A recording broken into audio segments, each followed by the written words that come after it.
Students, मैं doctor Gauri Bhatnagar Sanskrit tutorials में आपका स्वागत है। नरसिंह महाकाव्य का प्रथम सर्ग चल रहा था, जिसमें पिछले वीडियो में पढ़ा था कि राजा नल जो है वो काम पीड़ित होने के कारण नगर वासियों को इसका पता न चले तो नगर से दूर एक उद्यान में जाने के लिए तैयार होते हैं और वहाँ जाने के निकल पड़ते हैं। इसमें आगे देखेंगे कि नगर से बाहर हो गए जब तो सेना के अग्रभाग में स्थित घुड़सवारों के दो दल जो थे वो मिथ्या युद्ध का प्रदर्शन करने लगे और मनोरंजन के लिए वो इस प्रकार कर रहे थे। तथा प्रतीच परिहरति भाषणी परस्पर उल्लासित शल्य पल्लवे मृषा मृदम सादि बले कुतूहलानि नलस्य नासिर गते बितेनतु। अब यहाँ कह रहे हैं तथा इसके पश्चात प्रतीच पकड़ो प्रहर प्रहार करो इति इस प्रकार से भाषणी कहने वाले नासिर गते, नासिर सेना के अग्रभाग में स्थित, सेना के अग्रभाग में स्थित नासिर गते परस्पर उल्लसित शल्य पल्लवे और परस्पर एक दूसरे पर शस्त्रों के अग्रभाग पल्लवे अग्रभाग को ताने हुए उल्लसित ताने हुए नरस्य राजा नल के सादि बले घुड़सवारों के दो दल कुतूहलवश मृषा मृधम बितेनतु मिथ्या युद्ध करने लगे। इसे देखेंगे तथा इसके पश्चात अर्थात नगर से बाहर निकलने के पश्चात प्रतीच पकड़ो प्रहर प्रहार करो इति इस प्रकार से भाषणी कहने वाले नासिर गते सेना के अग्रभाग में स्थित परस्पर उल्लसित शल्य पल्लवे और परस्पर एक दूसरे पर शस्त्रों के पल्लवे अग्रभाग को उल्लसित ताने हुए नल से सादि बले राजा नल के सादि बले घुड़सवारों के दो दल, बले में द्विवचन तो दो दल, कुतूहलवश मृषा मृधम बितेनतु मिथ्या युद्ध करने लगे। अगला श्लोक देखेंगे प्रयातुम अस्माकम इयं कियत् पदम धरा तम अम्बोधिरपि स्थाल्यताम इति बाहे निज वेग दर्पिते पयोधिरोधक क्षमम उत्थित रजा।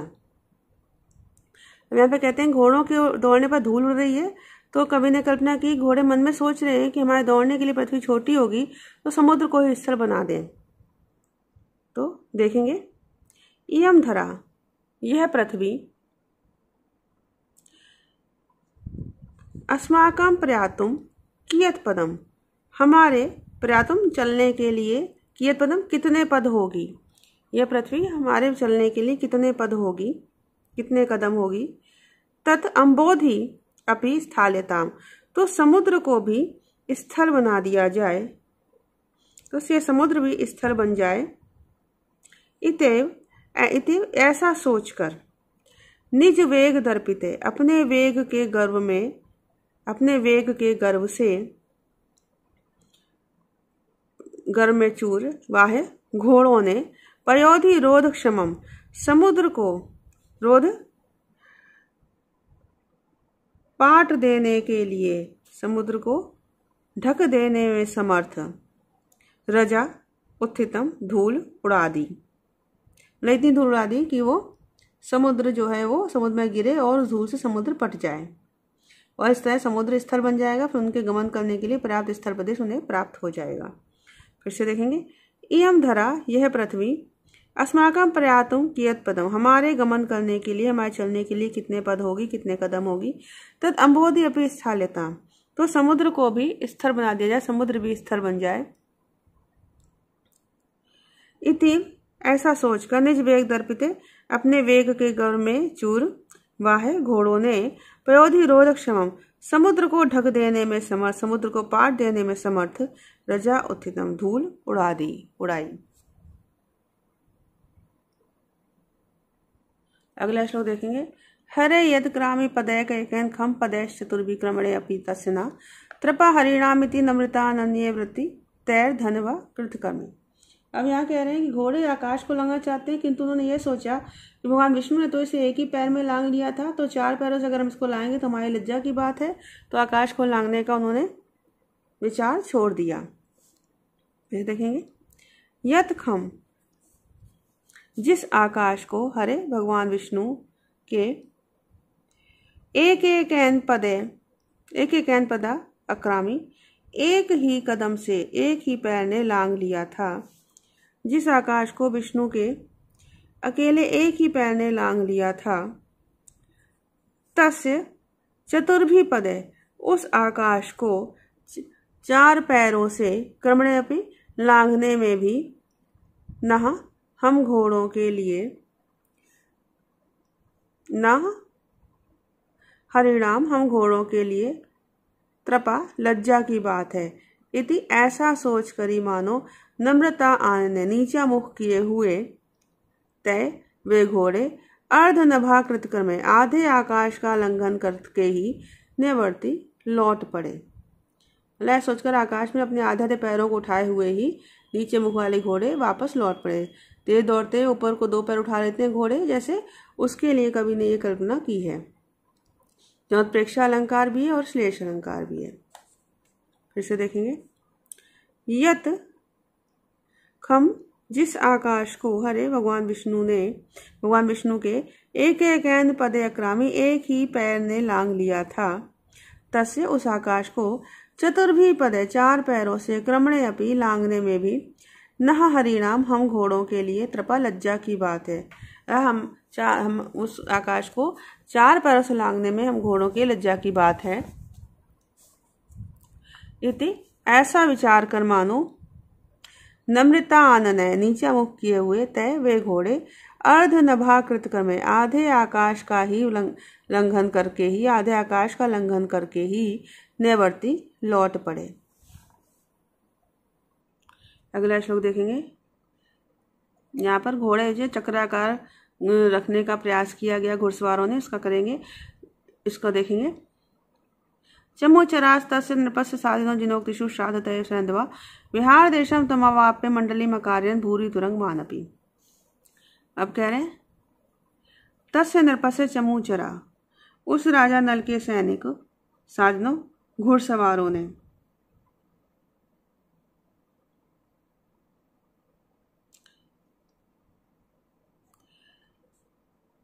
तम विहार देशम वापे, उस विहार प्रदेश को, उस क्रीड़ा भूमि को, विहारियों की भूमि को पहुंचकर प्राप्त होकर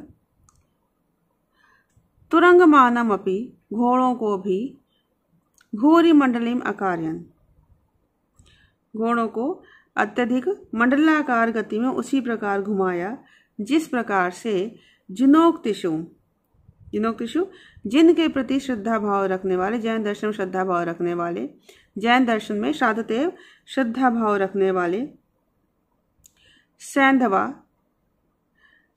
सिंधु देश में उत्पन्न लोग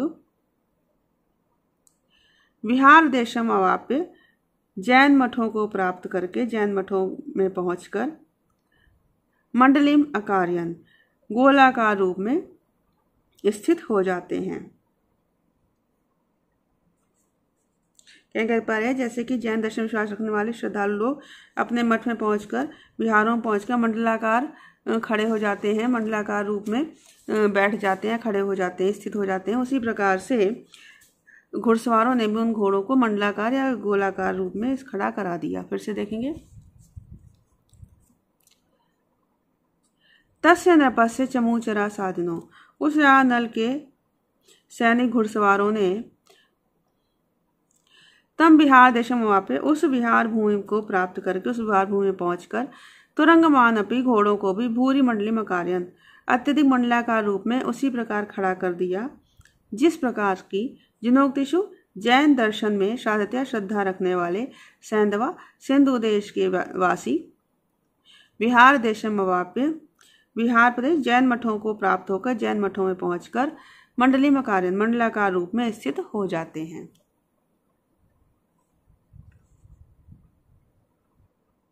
यहाँ पर जिनोक्तिषु श्राद्धतय में उत्प्रेक्षा अलंकार है और विहार देशम और मंडली में श्लेष अलंकार है, क्योंकि दो अलग अलग अर्थ हैं इसके। अगला श्लोक देखेंगे। द्विशद भरे वास्य विलंगिता दिशो यशो भी एव अब्धिकारी गोष्पदम इतिव धाराम अवधीर मंडली क्रिया श्रिया मंडी तुरंग में स्थली। हमें कहते हैं घोड़ों ने मंडलाकार स्थिति से उस भूमि को अलंकृत किया, सुशोभित किया। कैसे? अस्य दुषद भी एव दिशो, इस राजा नल के शत्रुओं ने ही दिशो, दिशाओं को विलंगिता लांघ लिया है, और अस्य यशो भी, अब्ध और इसका यशो भी है। और इस राजा नल की कीर्तियों ने ही अवधि समुद्र को गोष्पदमकारी गाय के खुर के समान बना दिया है, कर दिया है। इतिव इस ऐसा मानकर, ऐसा सोचकर ही तुरंग में घोड़ों ने धाराम अवधीर्य अपनी गति विशेष को छोड़कर मंडली क्रिया आश्रया मंडलाकार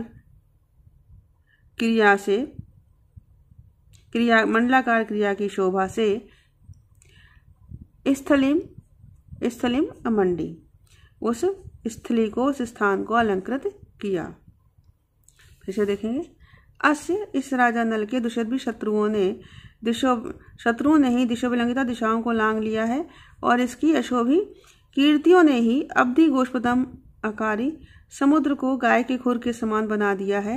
इति इस प्रकार के ऐसा मानकर, ऐसा सोचकर ही तुरंग में घोड़ों ने धारावधीर्य अपनी गति विशेष को छोड़कर मंडली क्रियाश्रिया मंडलाकार क्रिया की शोभा से स्थली अमंडी उस स्थली को, उस विहार भूमि को अलंकृत किया। कहने का तात्पर्य है कि राजा नल के शत्रु जो थे वो अपने प्राणों की रक्षा के लिए युद्ध भूमि छोड़कर दिशाओं को लांघे, दिशाओं के अंतराल भाग पहुंच गए हैं। और राजा नल के यश के द्वारा समुद्र भी गाय के पैर के चिन्ह के समान अत्यंत छोटा बना दिया गया है। तो यह सोचकर घोड़े अपनी गतियों को छोड़कर मंडलाकार रूप में चक्कर से उस विहार भूमि में खड़े हो गए। घोड़ों की गतियां भी धारा मीन्स घोड़ों की 5 प्रकार की गतियां को धारा कहा जाता है। ये गतियां हैं आस्कंदित, धौरितक, रेचित, वलगित और प्लुत। ये 5 प्रकार की गतियां हैं, इनको आप याद रखेंगे, इसके विशेष में आप लिख सकते हैं। तो ध्यान रखेंगे आस्कंदित, धौरितक, रेचित, वलगित और प्लुत। ये अमरकोश के अनुसार घोड़ों की 5 प्रकार की गतियां बताई गई हैं। तो यहाँ पर इत्येव के द्वारा एक प्रेक्षालंकार है और अतिशयोक्ति अलंकार की प्रतीति हो रही है। अगला श्लोक देखेंगे। अचीकर चारु हैन या भ्रमि निजात पत्र से तलस्थले नला मरुत की मध्यापि न तासु शिक्षते वितत्य वात्यामय चक्र चंक्रमान। अब क्या, नल राजा नल ने निज आतपत्र से अपने क्षत्र के तलस्थले नीचे, अपने छत्र के नीचे चारु हयन सुंदर घोड़े से, अपने छत्र के नीचे सुंदर घोड़े से या भ्रमी अचीकरत, जो यह भ्रमी मीस मंडलाकार गतियां अचीकरत करवाई, तासु इन गतियों के विषय में, इन मंडलाकार गतियों के विषय में मरुत अद्यापि वायु आज भी वात्यामय चक्र चंक्रमान, वात्या के रूप में चक्राकार, वात्या कहते बवंडर, बवंडर के रूप में चक्राकार वितत्य घूमकर ना शिक्षते नहीं सीख रहा है किम, ना शिक्षते किम नहीं सीख रहा है क्या। तात्पर्य है कि राजा ने छत्र के नीचे घोड़े से जिन सुंदर गोलाकार चक्रों को लगवाया है, उन चक्रों को वायु आज बवंडर के रूप में क्या नहीं सीख रहा है। अर्थात बहुत समय बीतने के बाद भी वो वायु है वो घोड़े द्वारा लगाए गए उन चक्रों का अभ्यास ही कर रहा है, और इतना होने पर भी आज तक वह वायु यथार्थ रूप में उसको नहीं सीख पाया है। यहाँ पे कवि ने ग्रीष्म काल में जो चक्राकार रूप में हवा चलती बवंडर के रूप में, उसकी तुलना, उसके लिए भी यह कल्पना की है कि मानो बवंडर जो है रानल द्वारा उस समय कराए गए घोड़े के गोल गोल चक्रों का वायु द्वारा किया जाने वाला अभ्यास है। तो यहाँ प्रेक्षालंकार है। फिर से एक बार देख लेंगे।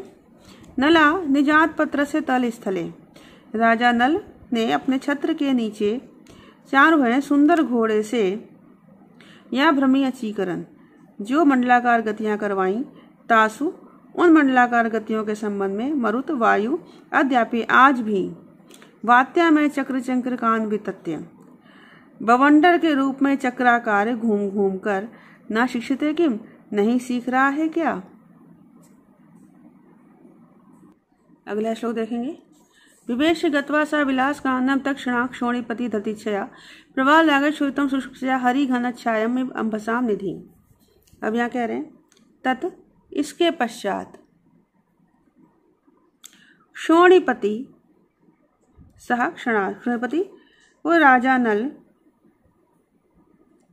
उन राजा नल ने क्षणात् गत्वा, क्षण भर में ही पहुंचकर, क्षणात् गत्वा क्षण भर में ही पहुंचकर, धृतिच्छया धैर्य की इच्छा से या शांति प्राप्ति की इच्छा से, प्रवाल लाग श्रुतम नवीन किसलयों की लालिमा से युक्त,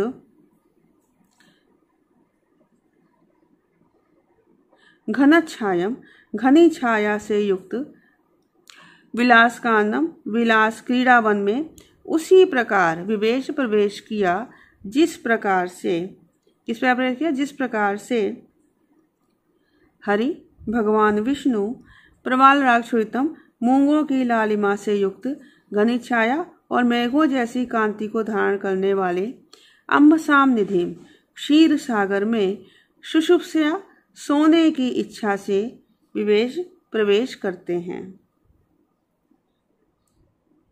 यहाँ पर प्रवाल राग श्रुतम और घनी छाया में श्लेष अलंकार है और अम्बसाम निधि में उपमा अलंकार है। इसमें फिर से देखेंगे। तथा इसके पश्चात शोणिपति पृथ्वी पालक या राजा शोणिपति सा, इसके पश्चात उन राजा नल ने क्षणात् गत्वा क्षण भर में ही पहुंचकर, धृतिच्छया शांति प्राप्ति की इच्छा से, प्रवाल राग श्रुतम नवीन किसलियों की लालिमा राग में लालिमा से युक्त, घनच्छायम घनी छाया वाले विलास कानम क्रीड़ावन में उसी प्रकार प्रवेश किया जैसे कि हरि भगवान विष्णु प्रवाल राग श्रुतम मूंगों की कांति वाले, मूंगों की लालिमा से युक्त, घनी छाया मेघों के समान कांति को धारण करने वाले अम्बसाम निधि क्षीर सागर में सुषुप्त्या सोने की इच्छा से विवेश प्रवेश करते हैं। तो इस वीडियो में इतना ही। साथ बने रहने के लिए